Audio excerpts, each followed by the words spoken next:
If you're tired of going to sleep at night, being harassed by demonic spirits, seeing shadows, suffering sleep paralysis, nightmares, what they call those sleep terrors, sudden terror that comes in the middle of the night, well, you can put a stop to that stuff. You can put a stop to that stuff. You do not have to be afraid.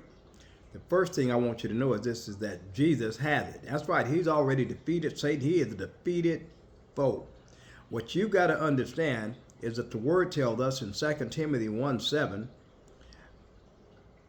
God has not given us a spirit of fear, but of power and of love and of a sound mind. The word of God tells us also in John 8:32, you shall know the truth, and the truth shall set you free. Likewise, you have got to understand that we don't sleep like others sleep. In fact, Jesus said we need to watch and pray for at least an hour before we go to sleep, lest we fall into temptation. He said, truly, truly, the spirit is willing, but the flesh is weak. So the problem that we have is that this fleshly body is weak.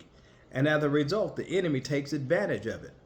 All of the emotions that are out of order, when we're angry, when we have distressful thoughts, when we have depressing thoughts, when we have anxious thoughts and worrisome thoughts, when we just can't seem to rest in peace, these thoughts that are not in order leave openings for the enemy to slide through, slip through in the spiritual realm, and to harass us while we're sleeping. The physical body is one thing, your spiritual body is another. So now you've got to learn that man does not live by bread alone, but by every word that proceeds from the mouth of God. So this is what he gives us. In my name, that's what he tells us, Mark 16:17, these signs shall follow them that believe. In my name, they shall cast out devils, right? So then he tells us in 1 John chapter 4, verse 4, greater is he who is in us than he who is in the world. Then he tells us in Isaiah 54:17, no weapon that is formed against you shall prosper, and every tongue that riseth against you in judgment you shall condemn. In other words, you shall take an aggressive stance towards things of darkness. Jesus ain't wishy-washy about his authority, and the word tells us that for in him we live and move and have our being. So who you are is identified in Christ. That's right. The word tells us that we have received of his divine nature. So now we're no longer servants, but sons, sons of the Most High God. Then the scripture tells us that while we were yet dead in our sins and trespasses, we were caused to be raised up and set in heavenly places in Christ Jesus. So now you've got to see yourself different, no longer just of the flesh, but also a spirit being. You are a spirit being. You have received of the divine nature, which means that now that you are a son of God, a daughter of God, you have access to the provisions of God. You have access to the weaponry of God. You have access to the grace of God. You have access to the angels to come and fight on your behalf. You can call on the name of Jesus. In fact, the Holy Spirit told me to encourage you and others to call on the name of Jesus, to send his angels to fight on your behalf. What does this mean for you? Well, it means that you no longer have to go to bed like you used to. Now, this is how you're going to step up your spiritual journey. Ask God to quicken your spirit, or ask the Holy Spirit to quicken your spirit, or Jesus. Choose. It won't matter. They agree as one in heaven. And the objective is for you to be set free from bondage. John 8:32, you shall know the truth, and the truth shall what? Make you free. Mark 16:17 says that in his name, these signs shall follow them that believe. In his name, Jesus' name, they shall cast out devils. Matthew 26:41 tells us that Jesus said, look, you need to watch and pray for at least an hour before you go to sleep.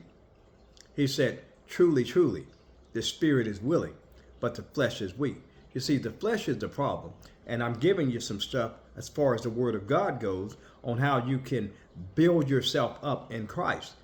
Man does not live by bread alone, but by every word that proceeds out of the mouth of God. Now you've got to also understand, don't be acting like some spiritual puppet. Don't be just letting Satan just come around and do whatever he wants to do to you. If that door was open right over there, if your door was open and someone walked to that door, you do everything to get them out. You throw a shoe at them, you throw a brick at them, you throw the Bible at them, you throw a chair at them, you dial 911, you call the fire department, you call your brother, you call your uncle, you call your neighbor, you scream at the top of your lungs, you cuss them out. Whatever was necessary, you would do it. You would do it. But what you would not do is just sit there and let someone come into your space and do whatever they wanted to. Well, the same thing for your body. And let me say something. You might not cuss them out, but you very well might. But I don't want you to take that approach in the spiritual realm. What I want you to do is rely on the word of God, the integrity of the word, and speak the word, and you're going to find yourself getting good results.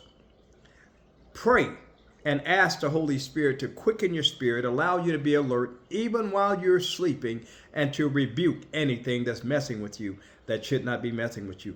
Likewise, pray, Father, in the name of Jesus, would you send your angels to watch over me? And if I do not come out of the moment, if I do not escape from the bondage that the enemy is trying to put me in, would you at least have your angels come and fight for me? Or would you come do it yourself? Or would you have, with Jesus, would you come do it?